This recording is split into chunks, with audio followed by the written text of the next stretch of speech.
പൊട്ടിയ കുപ്പിയെടുത്ത് കയ്യെ കുത്തിയാൽ നമുക്ക് എന്ത് സംഭവിക്കും? മുറിയും വേദനിക്കും. ഇവർക്കത് വേദനിക്കത്തില്ല. അതുപോലെ തന്നെ എന്താ പറയുക, ഇവർക്ക് ഉയർന്നു നിൽക്കുവാനായിട്ട് സാധിക്കും, മറ്റുള്ളവരെ വല്ലാതെ പേടിപ്പിക്കുവാനായിട്ട് സാധിക്കും, ചിലപ്പോൾ ഒരു കാറ് തന്നെ എടുത്ത് മറിച്ചിടുവാനായിട്ട് സാധിക്കും.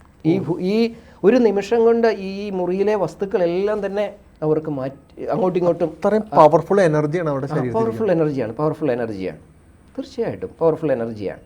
നമ്മൾ സാധാരണ ഒരു വീട്ടിലേക്ക് കയറി ചെല്ലുമ്പോൾ എന്താണ്, നമ്മൾ വളരെ ഫ്രീ ആയിട്ട് കയറി ചെല്ലും. പക്ഷേ അങ്ങനെ പൊസസ്ഡ് ആയിട്ടുള്ളൊരു ഭവനത്തിലേക്ക് നമ്മൾ കയറി ചെല്ലണമെങ്കിൽ പോകുന്ന വഴിക്ക് തന്നെ ഒരുപാട് തടസ്സങ്ങളുണ്ടാകും. അവിടെ നമ്മൾ എത്തുവാനായിട്ട്, കാരണം നമ്മളതിനെ ബഹിഷ്കരിക്കാനായിട്ട് പോവുക.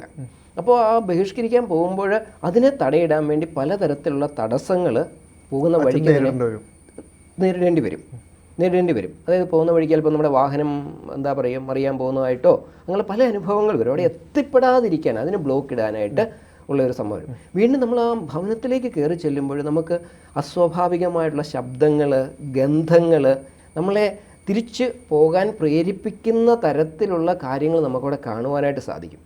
പിന്നെ ഇത്തരം ഭവനങ്ങളിൽ ആദ്യം അച്ഛന് മാത്രം തോന്നുന്ന കാര്യമാണോ അത് മറ്റുള്ളവർക്കും കൂടി തോന്നുന്ന കാര്യമാണോ? തീർച്ചയായിട്ടും ചിലപ്പോൾ ഇത് രണ്ട് രീതിയിൽ ഇത് വരുന്നുണ്ട്. ഇപ്പം ഞാൻ ഒരു എക്സോസിസ്റ്റ് എന്ന നിലയിൽ ഞാൻ ചെന്ന് കഴിയുമ്പോൾ അച്ഛന് കുറച്ചുകൂടി അധികം ഫീൽ ചെയ്യാൻ, എനിക്ക് കൂടുതൽ ഫീൽ ചെയ്യും. ചിലപ്പോൾ വൈദികനും കൂടി അതുകൊണ്ട് ഫീൽ ചെയ്യും. കാരണം അതിൻ്റെ ഡയറക്റ്റ് അറ്റാക്ക് എനിക്കെതിരെയാണ്. ഞാനാണ് അവിടുത്തെ മെയിനായിട്ടുള്ള എനിമി. ഇപ്പം ഞാൻ എൻ്റെ കൂടെ ഒരു സഹായത്തിന് ഒരാളെ കൂടെ വിളിച്ചുകൊണ്ട് പോകുകയാണെങ്കിൽ ചിലപ്പോൾ അവർക്കൊന്നും ഫീൽ ചെയ്തെന്ന് വരില്ല. നോർമൽ ഒരു വീട് പോലെ ഫീൽ ചെയ്യുള്ളൂ.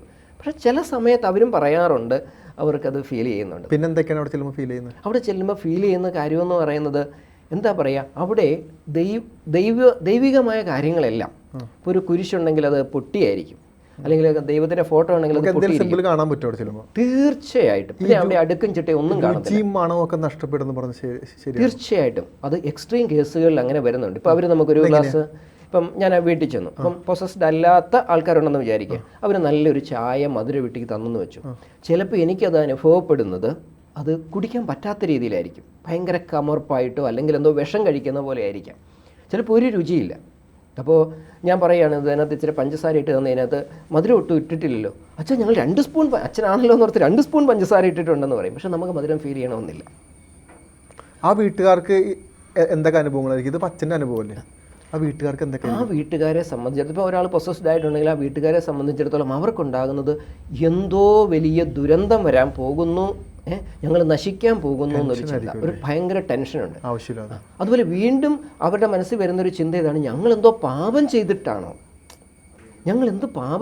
അതിന് പൂർവികർ വല്ല പാപം ചെയ്തിട്ടാണോ, ഇങ്ങനെയൊക്കെ. ഇനി നമ്മുടെ കുടുംബത്തിൽ ആരെങ്കിലും വ്യക്തിക്ക് മാനസിക പ്രശ്നമായിരിക്കും. ഇങ്ങനെയുള്ള സത്യം പറഞ്ഞാൽ പൊസസ്ഡ് ആയ വ്യക്തിയെക്കാളും സംഘർഷത്തിലാണ് ഈ മറ്റുള്ളവരെന്നുള്ളതാണ് അതിനകത്ത് ഏറ്റവും സങ്കടകരമായ യാഥാർത്ഥ്യം.